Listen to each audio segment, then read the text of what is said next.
제안을 받고 있습니다. 그래서 오늘 지난 2주 동안 설교했던 내용들을 모아서 이제 한 편의 설교로 편집하기 위해서 영상 촬영을 하고자 합니다. 또 영상을 보시는 분들은 그러한 현실을 또 이해하시고 이럴 때일수록 우리가 더 깨어서 기도하면서 하나님을 의지하는 그런 성도들이 되기를 소원합니다. 오늘 말씀은 로마서 4장입니다. 1절부터 25절 말씀입니다. 다 같이 말씀을 합독하도록 하겠습니다. 그런즉 육신으로 우리 조상인 아브라함이 무엇을 얻었다 하리요? 만일 아브라함이 행위로서 의롭다 하심을 받았다면 자랑할 것이 있으려니와 하나님 앞에서는 없느니라. 성경이 무엇을 말하느냐? 아브라함이 하나님을 믿음에 그것이 그에게 의로 여겨진 바 되었느니라. 일하는 자에게는 그 싹이 은혜로 여겨지지 아니하고 보수로 여겨지거니와 일을 아니할지라도 경건하지 아니한 자를 의롭다 하시는 이를 믿는 자에게는 그의 믿음을 의로 여기시나니 일한 것이 없이 하나님께 의로 여기심을 받는 사람의 복에 대하여 다윗이 말한 바 불법이 사함을 받고 죄가 가려짐을 받는 사람들은 복이 있고 주께서 그 죄를 인정하지 아니하실 사람은 복이 있도다 함과 같으니라. 그런즉 이 복이 할랄자에게냐 혹은 무할례자에게냐 혹은 무할례자에게도냐 무릇 우리가 말하기를 아브라함에게는 그 믿음이 의로 여겨졌다 하노라. 그런즉 그것이 어떻게 여겨졌느냐? 할례시냐 무할례시냐? 할례시가 아니요 무할례시니라. 그가 할례의 표를 받은 것은 무할례시의 믿음으로 된 의를 인친 것이니 이는 무할례자로서 믿는 모든 자의 조상이 되어 그들도 의로 여기심을 얻게 하려 하심이라.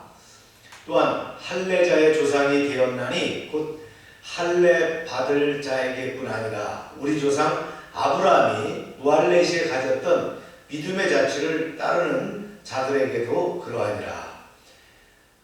아브라함이냐 그 후손에게 세상의 상속자가 되리라고 하신 언약은 율법으로 말미암은 것이 아니요 오직 믿음의 의로 말미암은 것이니라. 만일 율법에 속한 자들이 상속자이면 믿음은 헛것이 되고 약속은 파기가 되었느니라. 율법은 진노를 이루게 하나니 율법이 없는 곳에는 범법도 없느니라. 그러므로 상속자가 되는 그것이 은혜에 속하기 위하여 믿음으로 되나니 이는 그 약속을 그 모든 후손에게 굳게 하려 하심이라. 율법에 속한 자에게뿐 아니라 아브라함의 믿음에 속한 자에게도 그러하니 아브라함은 모든 사람의 조상이니라. 기록된 바 내가 너희 많은 민족의 조상으로 세웠다 하심과 같으니 그가 믿은 바 하나님은 죽은 자를 살리시며 없는 것을 있는 것으로 부르시는 이시니라. 아브라함이 바랄 수 없는 중에 바라고 믿었으니 이는 네 후손이 이가 되리라 하신 말씀대로 많은 민족의 조상이 되게 하려 하심이라. 내가 백세라 되어 자기 몸이 죽은 것 같고 사라의 태가 죽은 것 같음을 알고도 믿음이 약하여지지 아니하고 믿음이 없어 하나님의 약속을 의심하지 않고 믿음으로 견고해져서 하나님께 영광을 돌리며 약속하신 그것을 또한 능히 이루실 줄을 확신하노니 그러므로 그것이 그에게 의로 여겨졌느니라. 그에게 의로 여겨졌다 기록된 것은 아브라함만 위한 것이 아니요 의로 여기심을 받은 우리도 위함이니 곧 예수 우리 주 죽은 자 가운데서 살리신 이를 믿는 자니라. 예수는 우리가 범죄한 것 때문에 내줌이 되고 또한 우리를 의롭다 하시기 위하여 살아나셨느니라. 아멘. 잠깐 기도합니다. 그리고 말씀을 시작합니다. 하나님 아버지, 믿음으로 의롭다 하심을 입은 줄로 믿습니다. 오늘 아브라함의 믿음을 주제로 말씀을 증거하고자 합니다. 듣는 이가 또 영상을 이제 보고 말씀을 받는 모든 이들이 은혜 가운데 나아가게 하시고 성령의 능력과 기름 부으심으로 충만케 하여 주시옵소서. 하루속히 이제 코로나 바이러스의 위협으로부터 벗어나게 하시고 이 지구촌이 이 코비드 팬데믹으로부터 이제 해방되는 은혜의 역사가 있게 하여 주시옵소서. 하나님이 또 저희들에게 지혜와 능력을 더하여 주사 또 이제 질병을 물리칠 수 있는 그런 백신도 개발하게 하시고 또 이제 모든 여건과 상황 가운데서 이 어려움을 물리칠 수 있는 그런 능력과 보호하심이 드러나게 하여 주시옵소서. 감사하며 예수님의 이름으로 기도합니다. 아멘. 금년도 우리는 주일 설교를 로마서와 교리 설교를 병행해서 진행하고 있습니다. 지난 주일에는 믿음을 주제로 교리 설교를 나눴습니다. 그래서 믿음이 무엇인가, 믿음의 대상, 믿음의 성경적 유형과 갈등 상황에서의 온전한 믿음과 믿음의 결과를 나누었습니다. 오늘은 다시 로마서 4장으로 돌아와서 바울이 로마서에 편지를 보내면서 강조했던 믿음으로 의롭게 됨을 아브라함과 다윗을 통해서 전하고자 합니다. 오늘 첫 번째 아브라함의 믿음은 행위가 아닌 믿음으로 의롭다 하심을 입었다라는 겁니다. 바울은 그리스도를 믿음으로 의롭다함을 받는다고 단언했습니다. 이제 바울은 자신의 주장을 뒷받침하기 위해서 아브라함과 다윗을 증인으로 세웠습니다. 첫 번째 아브라함에 대한 예화로 이 예화의 요점은 행위가 아닌 믿음으로 의롭다함을 얻는다는 것입니다. 사도 바울은 왜 아브라함을 지목했을까요? 그 이유는 아브라함이 모든 이스라엘 사람들이 인정하고 존경하는 믿음의 조상이기 때문입니다. 그들은 아브라함의 인품을 절대적으로 신뢰했습니다. 이 세상에서 행위가 의롭다함을 얻을 자격이 있는 사람이 있다면 그는 아마도 아브라함일 것이라고 생각했습니다. 이렇게 유대인이나 이방인 모두에게 존경을 받는 아브라함이 어떻게 하나님 앞에서 의롭다함을 얻었을까요? 바울은 이렇게 질문했습니다. 말씀을 보십시다. 시작. 그런즉 육신으로 우리 조상인 아브라함이 무엇을 얻었다 하리요. 여기서 육신은 사람이 하나님 앞에서 의롭다함을 얻기 위해 내세울 수 있는 육체적인 조건이나 행위를 의미합니다. 믿음의 조상 아브라함이 과연 그 육신의 조건이나 행위로 무엇을 얻었는가 하는 것입니다. 그런데 사도 바울의 대답은 놀랍게도 아무것도 없다는 겁니다. 그렇게 훌륭한 아브라함이 육신으로 얻을 게 없다는 게 놀랍지 않습니까? 사도 바울은 1절만으로 충분치 않다고 생각해서인지 이어서 부연 설명을 이렇게 했습니다. 만일 아브라함이 행위로서 의롭다 하심을 받았다면 자랑할 것이 있으려니와 하나님 앞에서는 없느니라 그랬죠.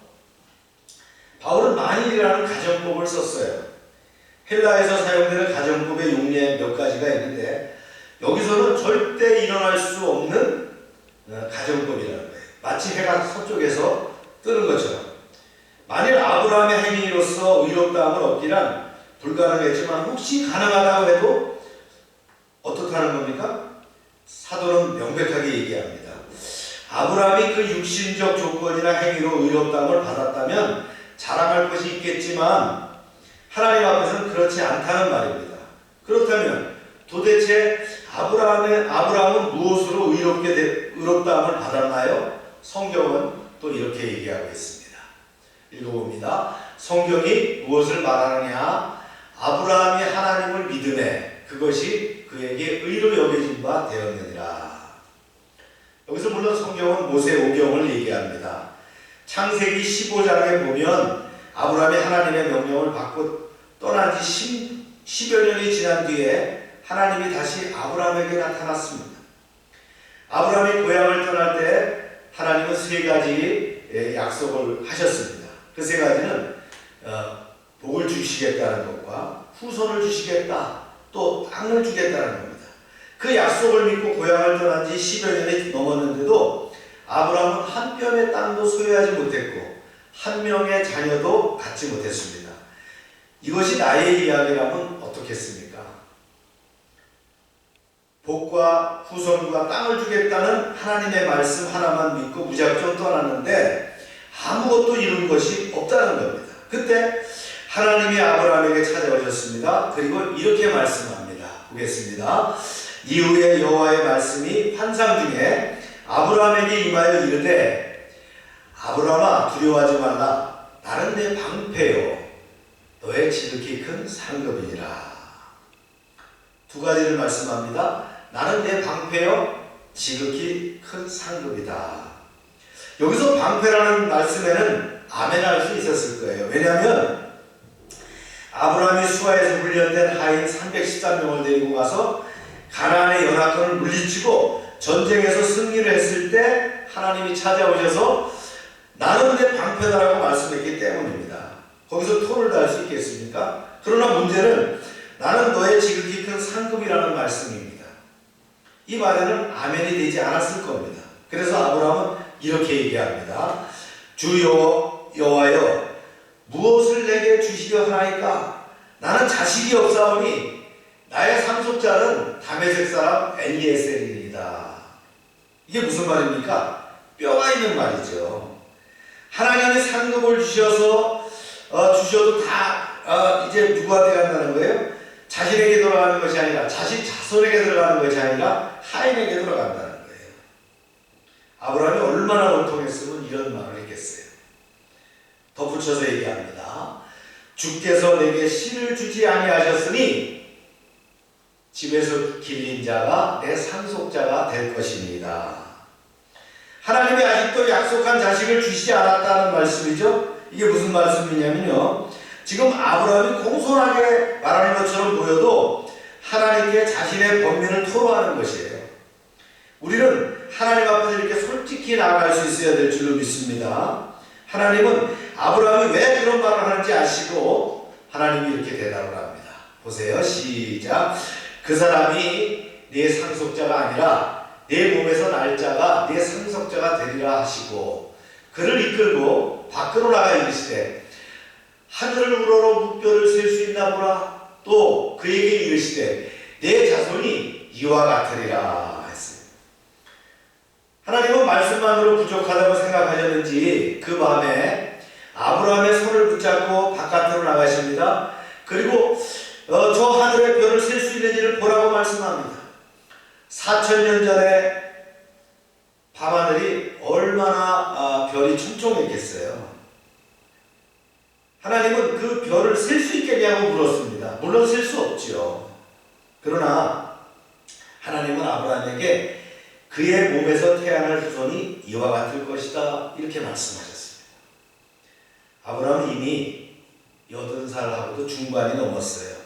할아버지가 아이를 낳는다? 거의 불가능한 일이죠. 혹시 남자를 가나하고 칩시다. 그러나 70살이 넘은 70살 중반이 된 할머니 사례는 어떻게 아이를 낳겠어요? 이미 그들은 결혼한 지 수십 년이 지났지만 아이가 없었어요. 게다가 사례는 폐경기를 맞았어요. 인간적으로 환경적으로 볼 때 출산은 도저히 불가능한 상황이죠. 그런데 하나님은 아브라함의 후손이 저 하늘의 별처럼 번성할 거라고 말씀하십니다. 이러한 하나님의 말씀에 아브라함이 보인 반응은 놀랍습니다.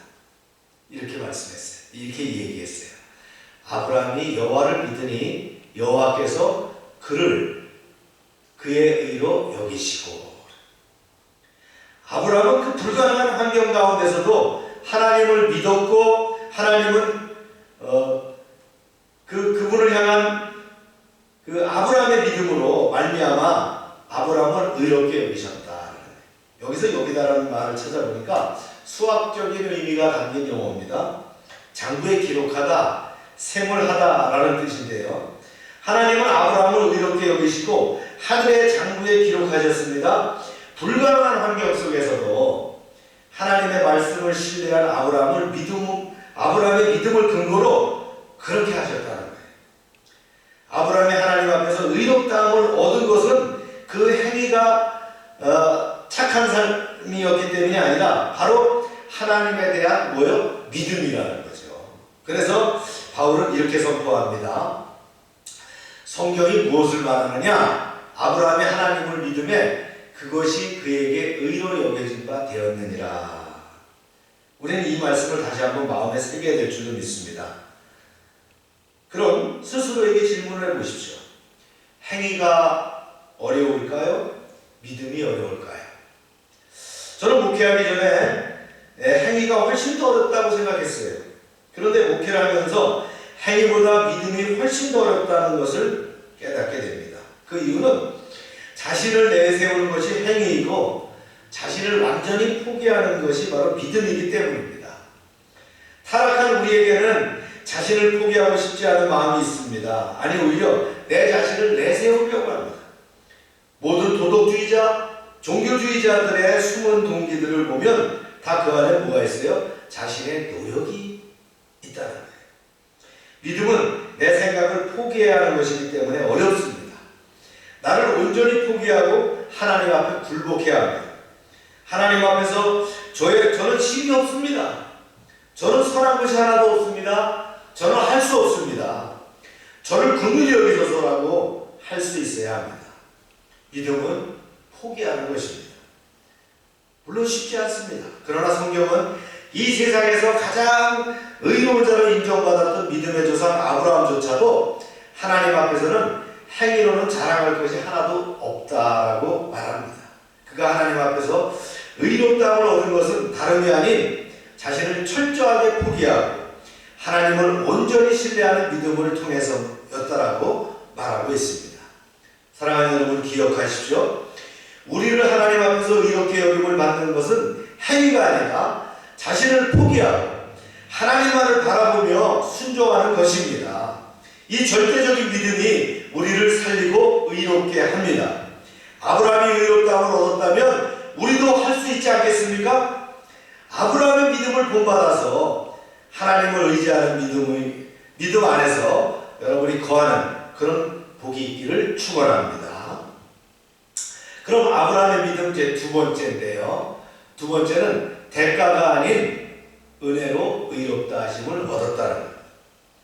사람이 오직 믿음으로만 의롭게 되는 이 진리에 대해서 이제 예를 드는데요. 이거는 다윗의 예입니다. 이 예와 요점은 뭡니까? 살기 아닌, 즉 사기 아닌, 대가가 아닌 은혜로 의롭다함을 얻었다는 것입니다. 바울은 사람이 믿음으로만 의롭다함을 얻을 수 있다는 사실을 설명하려고 우리가 잘 아는 급여, 월급 얘기, 사례 얘기를 합니다. 말씀을 한번 볼까요? 시작. 일하는 자에게는 그 싹이 은혜로 여겨지지 아니하고 보수로 여겨지거니와 일을 아니할지라도 경건하지 아니한 자를 의롭다 하시는 이를 믿는 자에게는 그의 믿음을 의로 여기시나니 일한 것이 없이 하나님께 의로 여기심을 받는 사람의 복에 대하여 다윗이 말한다. 만약 직장에 다니고 있다면 당신의 일한 능력에 따라서 혹은 시간에 따라서 고용주와 합의된 급여를 매달 받게 될 것입니다. 그 월급은 당신이 애써서 번 것이죠. 요즘처럼 취직하기 어려운 때에 취직한 것이 감사할 일이기도 하지만 월급은 선물이 아닙니다. 그렇죠? 당신은 그것을 위해서 일했고 당연히 받을 권리가 주어졌습니다. 엄밀하게 말하면 고용주는 급여를 줄 때까지 당신에게 빚을 진 것이죠. 직장에 대해서 아무리 만족하고 감사하다 해도 당신이 받은 봉급에 대한 대가지 은혜가 아니라는 것입니다. 바울이 말하는 요점이 이겁니다. 만일 우리 가운데 누군가가 하나님 앞에서 자신의 행위로서 조금이라도 의롭다함을 얻었다고 생각한다면 그것은 전혀 은혜로 다가오지 않는다는 거예요. 하나님께 당연히 상을 받을 것이라고 생각한다는 거죠. 다시 다시 말해서 도리어 하나님이 당신에게 빚진 것으로 여긴다라는 거예요. 그러나 우리가 이미 살펴본 대로 율법의 행위로 하나님 앞에 의롭다함을 얻을 육체는 없습니다. 우리 모두 죄인이기 때문이죠. 멀리 갈 것도 없어요. 그렇게 선하다고 일컬어지는 아브라함조차도 행위로 하나님 앞에 의롭다함을 얻지 못했습니다. 그조차도 하나님을 믿는 믿음으로만 의롭다함을 얻었습니다. 사도 바울은 두 번째 예화에서 만일 아브라함으로 충분하지 못하다면 다윗은 어떠냐라고 말하고 있는 거예요. 왜 다윗입니까? 이스라엘 사람들이 아브라함과 다윗을 존경하기 때문이죠. 아브라함으로 부족하다면 다윗을 생각해 보라는 말씀입니다. 모든 사람이 존경하는 다윗이 행함을 통해서 하나님 앞에 의롭다함을 얻었습니까? 아닙니다. 다윗이 그의 행위로 하나님 앞에 의롭다함을 얻지 못했음을 어떻게 확증할 수 있습니까? 가장 좋은 방법은 다윗에게 물어보는 거죠. 다윗은 자신이 아무 일한 것이 없이 하나님 앞에 의롭다함을 받았다고 선포합니다. 그리고는 그것이야말로 자신이 자신에게 복이었다라고 이렇게 말합니다. 그는 이 복을 구체적으로 이렇게 표현하고 있어요. 7절입니다. 불법이 사함을 받고 죄가 가려짐을 받는 사람은 복이 있고. 여기서 불법이 사함을 받고라는 표현은 수동태죠. 자신이 한 게 아무것도 없습니다. 자신이 불법을 저질렀는데도 사함을 받았습니다. 자기가 죄를 저질렀는데도 죄가 가려짐을 받은 사람은 복이 있다라고 말합니다. 계속해서 볼까요? 8절입니다. 주께서 그 죄를 인정하지 아니하실 사람은 복이 있도다 함과 같으니라. 다윗이 어떤 상태에서 이 고백을 했는지 우리는 모두 잘 알고 있죠. 그는 믿음의 사람이었고 의인이었어요. 그러나 그도 우리처럼 몸과 마음이 타락한 죄인에 불과했습니다. 그는 간음을 범했을 뿐만 아니라 하나님을 공경하지 않았고 살인죄를 범했어요. 이웃의 아내를 탐하는 등 그야말로 십계명에 나오는 모든 죄를 다 범하고 말았습니다. 나단 선지자가 찾아왔어요. 그의 죄를 지적하자 그는 크게 회개하며 뉘우칩니다. 시편 51편을 보면 침대가 다졌도록 후회하며 애통합니다. 그러나 그는 자신이 지은 죄를 하나도 지울 수가 없었습니다. 살인죄가 어디를 가겠습니까? 그 괴로움을 어떻게 하겠습니까? 아무리 애를 써도 죄를 지울 수 없었습니다. 자신의 행위로 어쩌할 수 없었고 그는 드디어 이 문제를 가지고 하나님께 나아갑니다. 그리고 후회가 아닌 철저한 회개를 합니다. 그러던 어느 날 그는 하나님 앞에서 놀라운 선언을 듣습니다. 그것은 그의 죄가 가려졌다는 사실입니다. 할렐루야! 그의 죄는 돌이킬 수 없는 것이었습니다. 무덤에 갈 때까지 절대 잊을 수 없는 것이었어요. 누가 그를 그 죄에서 구원할 수 있겠습니까? 행위입니까? 노력입니까? 아닙니다. 오직 하늘에서 내려온 하나님의 은혜만이 그의 죄를 가릴 수 있었습니다. 그렇습니다. 어떤 선한 행위로도 우리가 지은 죄를 가릴 수 없습니다. 갈보리 십자가에서 피를 흘리신 예수 그리스도의 보혈만이 우리의 죄를 가릴 수 있습니다. 그래서 그는 7절에서 이렇게 선포합니다. 불법이 사함을 받고 죄가 가려짐을 받은 사람은 복이 있고 주께서 그 죄를 인정하지 아니하신 사람은 복이 있도다. 우리가 저지른 불법은 가릴 수 없습니다.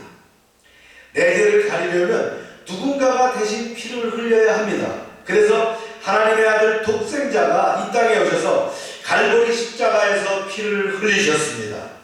하나님 앞에서 우리는 여전히 죄성이 있고 과거의 상처가 남아 있습니다. 제가 기억납니다.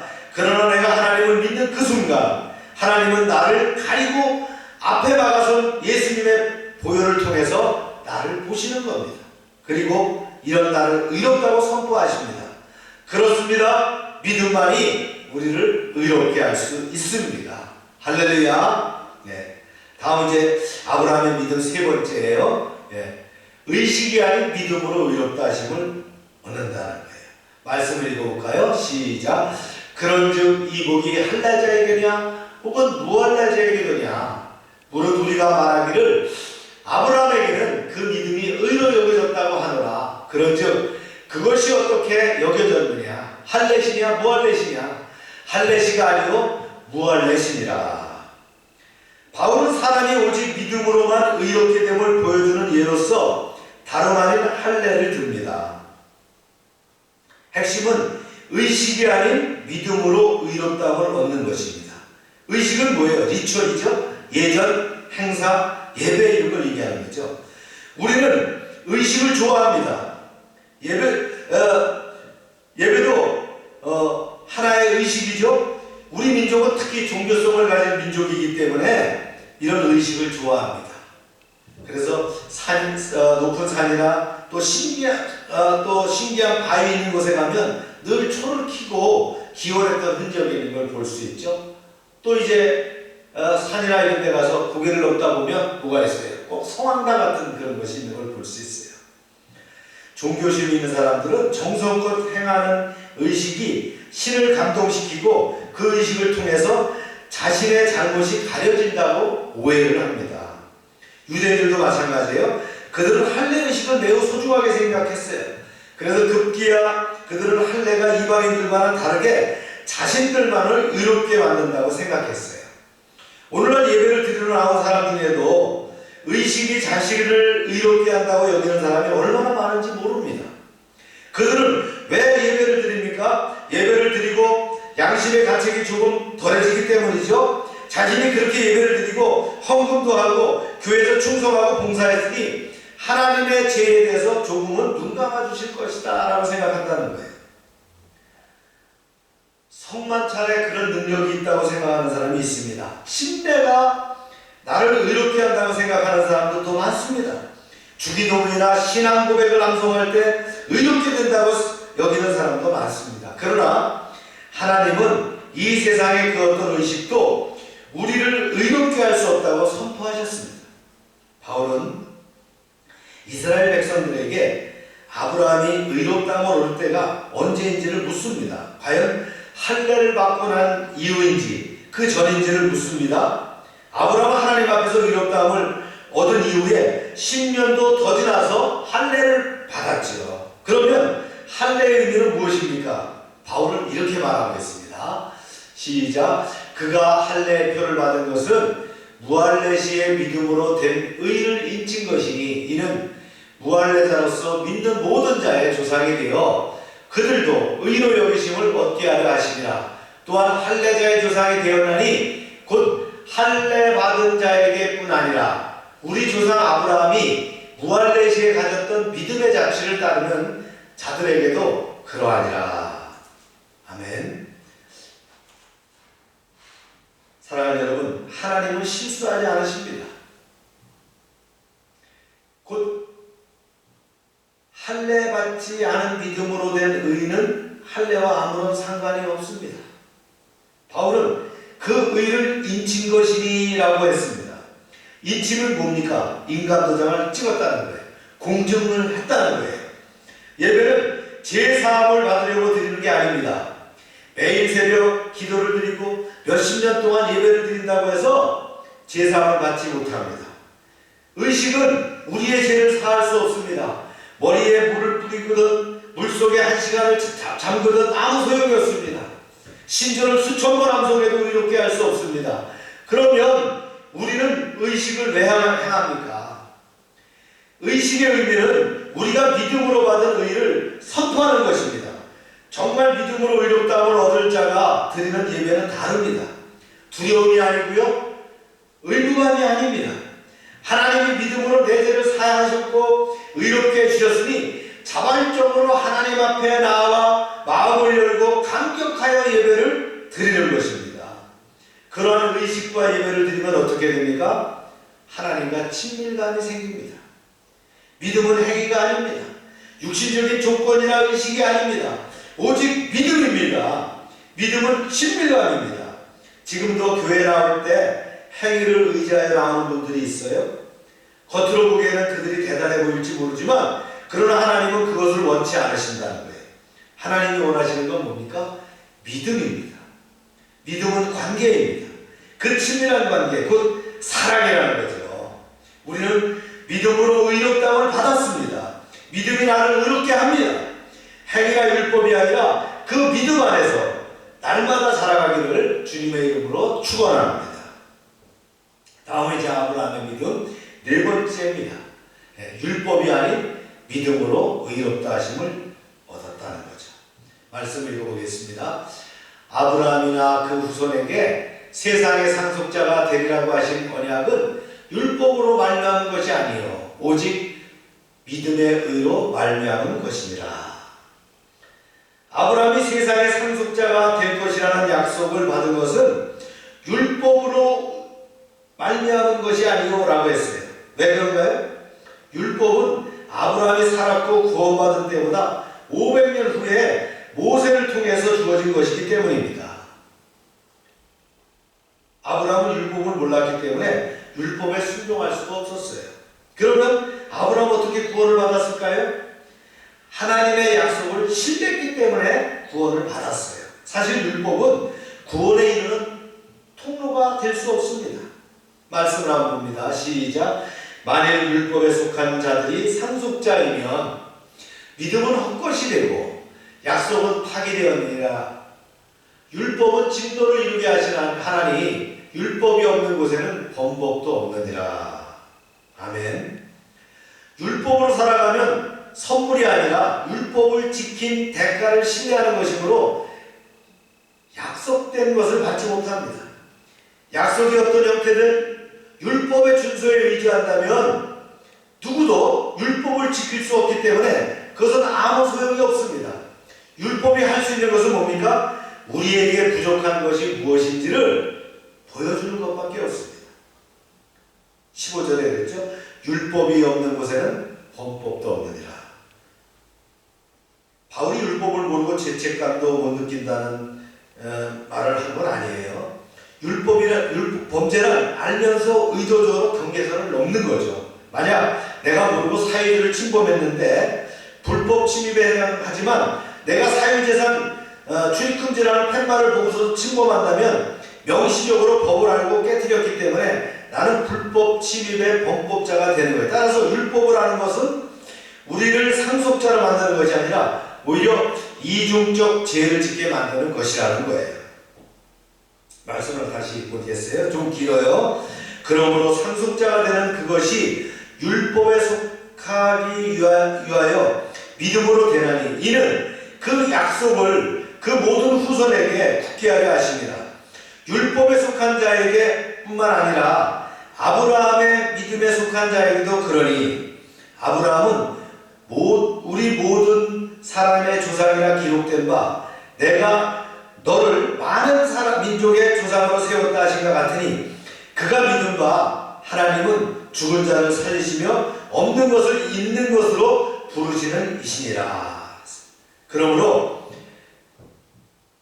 그 약속이 은혜가 되기 위해서는 뭐예요? 믿음의 방법밖에 없습니다. 왜냐하면 구원을 받은 믿음이란 우리에게 구원이 보장되었다는 하나님의 약속을 신뢰하는 것이어서 우리의 순종이 아닌 하나님의 약속을 의지하는 것, 약속을 의지하기 때문입니다. 그 약속은 율법을 받은 유대인뿐만 아니라 아브라함의 믿음에 속한 이방인에게도 마찬가지로 유효합니다. 3절에서와 같이 3절이 뭐예요? 성경이 무엇을 말하느냐? 아브라함이 하나님을 믿음에 그것이 그에게 의로 여기진 바 됐다 했죠. 바울은 하나님이 아브라함을 많은 민족의 조상으로 삼으실 것을 약속한 구약 성경으로 자신의 주장을 입증합니다. 아브라함은 믿음 안에서 우리 조상이고 이제 전 세계에 걸쳐 그의 자녀들이 있습니다. 구원의 선물을 이스라엘에게만 제한된 것은 하나님과의 약속과 모순된다는 거죠. 그렇습니다. 율법이 아닌 믿음으로 의롭다함을 얻는다는 거예요. 이제 다섯 번째 이제 마무리하는데요. 믿음으로 말미암은 아브라함의 의를 좀 정리하고자 합니다. 이제 18절에서 25절에서 아브라함의 삶을 고찰해서 이를 자녀인 우리가 따라야 할 참되고 살아있는 믿음의 사례로 소개하고 있는데요. 하나님을 믿는 것이 무엇을 의미하는지 아브라함은 세 가지로 보여주고 있어요. 그 첫 번째가요. 믿음은 우리가 느끼거나 보게 되는 것보다 더 분명하다라는 거예요. 이게 좀 어려울 것 같은데요. 이 믿음은 어떠한 현실에도 약해지지 않는다는 겁니다. 말씀 보겠어요. 시작. 아브라함이 바랄 수 없는 중에 바라고 믿었으니 이는 내 후손이 이가 되리라 하신 말씀대로 많은 민족의 조상이 되게 하려 하심이라. 그가 백세라 되어 자기 몸이 죽은 것 같고 사라의 태가 죽은 것 같음을 알고도 믿음이 약하여지지 아니하고, 즉 뭐예요? 믿음이 어떠한 현실에도 약해지지 않았다는 거예요. 아브라함의 믿음은. 하나님은 아브라함에게 수많은 후손들을 약속했지만 그에게는 오랜 동안 후손이 없었어요. 100세가 됐고 그의 아내 사레가 죽은 것 같은 그런 상황까지 됐지만 믿음이 이성과 반대가 되는 것은 아니지만 가끔 감정이나 겉모습에 맞지 않을 때가 있다는 거예요. 바울은 고린도서에 이렇게 얘기합니다. 이는 우리가 믿음으로 행하고 보는 것으로 행하지 아니함이로다. 할렐루야. 아브라함은 자신의 몸에서 아무런 희망을 가질 수가 없었어요. 하지만 그는 보이는 것으로 판단하지 않았다는 거예요. 이것이 믿음이 순진한 낙관주의도 아니고 자기 자신을 믿는 것도 아니라는 것을 말해줍니다. 오히려 정반대예요. 믿음이란 뭡니까? 우리의 연약함이나 감정 인식에도 불구하고 무엇이에요? 하나님이죠. 하나님의 근거에서, 하나님을 믿는 믿음의 근거에서 나아가는 것이라는 거예요. 그래서 뭐라 그랬어요? 하나님은 죽은 자를 살리시고 없는 것을 있는 것으로 하시는 분이라는, 이걸 믿었다는 거예요. 이 아브라함의 믿음을 본받으시길 바랍니다. 아브라함의 두 번째 믿음입니다. 하나님의 약속을 의심하지 않는 것이다. 말씀을 이어갑니다. 믿음이 없어 하나님의 약속을 의심하지 않고 믿음으로 견고해져서 하나님께 영광을 돌리며 약속하신 그것을 또한 능히 이루실지를 확신하였으니. 아브라함의 눈에는 약속이 이행될 수 없다는 것을 뻔히 보였지만 하나님께 영광을 돌리며 능히 이루실 줄을 확신했다. 이것은 믿음이 생각 없이 상황에 반응한 것이 아니라 어떻게 되는 거예요? 심사숙고한 것을 끈덕지게 행동으로 옮기는 것임을 보여주는 거예요. 아브라함은 하나님의 능력에 대해서 깊이 생각했어요. 그는 자신에게 후손을 약속한 하나님이 죽은 자를 살리시며 없는 것을 있는 것으로 부르시는 이라는 것을 믿었다는 거예요. 우리는 이렇게 답을 찾아가는 아브라함을 상상해 볼 수 있어요. 창조주 하나님이 살아계셨다면 그분은 무슨 일이든지 못할 것이 없다. 비록 나와 사례가 나이가 많긴 하지만 그분은 하늘의 태양과 달을 매다시고 두 손으로 모래처럼 많은 별들을 하늘에 뿌리신 분이다. 어리석게도 우리의 나이가 그분께 걸림돌이 되리라고 생각하지 않는다.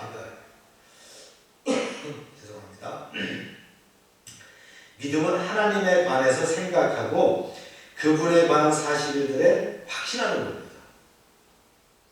물론 지금 우리에게는 하나님에 관한 훨씬 더 많은 사실과 그분의 사랑과 능력에 관한 더 위대한 증거들을 가지고 있어요. 우리는 하나님이 사라의 그 불임의 태를 생명의 태로 바꾸셨다는 걸 압니다.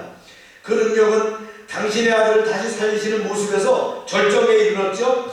하나님이 어떤 분이시고 무엇을 하실 수 있는지 깊이 생각한다면 우리는 아브라함보다 훨씬 더 큰 믿음으로 나아갈 수 있다는 거예요. 우리는 신구약을 다 알잖아요. 거기에 나오는 많은 기적과 표적과 미라클러스 사인을 우리는 안다는 거예요. 아브라함의 믿음은 하나님의 약속을 의심하지 않았다는 거예요. 현상적으로는 아니라 할지라도 의심하지 않았다는 거예요. 세 번째 아브라함의 믿음입니다. 하나님의 말씀을 있는 그대로 믿었다. 말씀을 보겠어요. 약속하신 그것을 또한 능히 이루실 줄을 확신하였으니 그러므로 그것이 그에게 의로 여겨졌느니라. 아멘. 예. 아브라함은 약속하신 그것을 또한 능히 이루실 줄을 확신했습니다. 하나님을 믿는 것은 하나님에 관한 생각만 하는 것이 아니라 그분의 말씀을 믿는 것입니다. 감정과 평판 그리고 상식이 하나님의 약속과 상반되어서 앞으로 나아갈 만한 어떤 근거도 없을 때조차도 말씀 안에서 하나님을 붙잡는 거예요. 믿음은 하나님이 약속하신 것을 바라보면서 그것이 당신을 위한 진실이 되게 하는 것입니다. 할렐루야. 아브라함의 삶은 참된 믿음의 삶이 어떤 것인지를 우리에게 보여주는 신뢰입니다. 바울은 아브라함이 믿음이 없어 하나님의 약속을 의심치 않았다고 했어요. 하지만 창세기에 나오는 아브라함은 그에게 여러 가지 모습들을 우리가 교차해서 볼 수 있는 것들이 나옵니다. 아브라함은 하나님의 약속에 대해서 의문을 제기했어요. 창세기 15장 이전에 보면 그랬어요. 애굽에 들어갔을 때 사라의 정체를 속였어요. 더욱이 사라의 여종인 하갈과 동침해서 약속받은 후손을 직접 가지려 했다는 거예요. 아브라함은 항상 믿음대로 살지 않았어요. 그의 순종은 불완전했고 신뢰도 수시로 오락했어요. 그러나 믿음이 완전히 식는 법은 없었다는 거예요. 자신의 흠결과 실패에도 불구하고 하나님의 약속을 붙잡았어요. 그는 실제로 믿음으로 견고해졌습니다. 아브라함은 실수할 후에도 어떻게 했어요? 이제 다시 생각하니 약속을 이루기 위한 나의 유일한 희망은 하나님의 약속과 그분을 신뢰하는 것밖에 없구나 하고 달려갔다는 거예요. 사랑하는 여러분, 우리의 믿음의 삶은 완벽하지 않습니다. 다만 하나님이 하시겠다고 한 말씀을 붙잡고 약속을 지키시는 하나님께 더욱 가까이 나가는 겁니다. 그 과정에서 인생의 분투와 기쁨, 실패를 맛보는 겁니다. 믿음이란 뭡니까? 우리가 하나님의 약속을 신뢰하는 그때 우리가 의롭게 여겨질 것을 아는 것입니다. 말씀을 볼까요? 시작. 그에게 의로 여겨졌다 기록한 것은 아브라함만 위한 것이 아니요 의로 여기심을 받은 우리도 위함이니 곧 예수 우리 주를 죽은 자 가운데서 살리신 이를 믿는 자니라. 예수는 우리가 범죄한 것 때문에 내줌이 되고 또한 우리를 이롭다 하시기 위하여 살아가셨느니라. 바울은 창세기 15장 6절의 아름다운 말을 인용합니다. 아브라함만 위한 것이 아니요 의로 여기심을 받은 우리도 위함인 것이라 했습니다. 여기서 우리가 구원받은 믿음이라는 것이 뭡니까? 곧 예수 우리 주를 죽은 자 가운데서 살리신 이 일을 믿으며 예수님의 죽음과 부활이 우리가 범죄한 것 때문에 내줌이 되고 또한 우리를 의롭다 하시기 위하여 살아나셨느니라는 하나님의 약속을 믿는 것이라는 거예요. 아브라함의 믿음은 한 후손에 대한 약속이 있었고 우리의 믿음은 그 자손 가운데서 한 사람이 그것을 성취한다는 하나님의 말씀에 있습니다. 이것이야말로 우리가 누구인지를 정의하고 우리의 삶을 분명해지는 약속입니다. 아브라함의 믿음을 본받으시길 바랍니다. 아브라함은 어떤 믿음이었습니까? 오늘 말씀대로 밤하늘의 별을 보면서 이 자손들이 바로 이 별들의 숫자가 바로 너희 자손과 같을 거야 하실 때 아멘하는 그런 믿음이었다는 거예요. 사랑하는 여러분, 아브라함의 믿음을 우리 다시 한번 기억하길 바랍니다. 그의 믿음은 행위가 아닌 믿음으로 의롭다 하심을 받았습니다. 대가가 아닌 은혜로 의롭다 하심을 받았습니다. 의식이 아닌 믿음으로 의롭다함을 받았습니다. 율법이 아닌 믿음으로 의롭다함을 받았습니다. 아브라함의 믿음은 어떻습니까? 그는 어떤 상황에서도 약해지지 않는 믿음이었고요.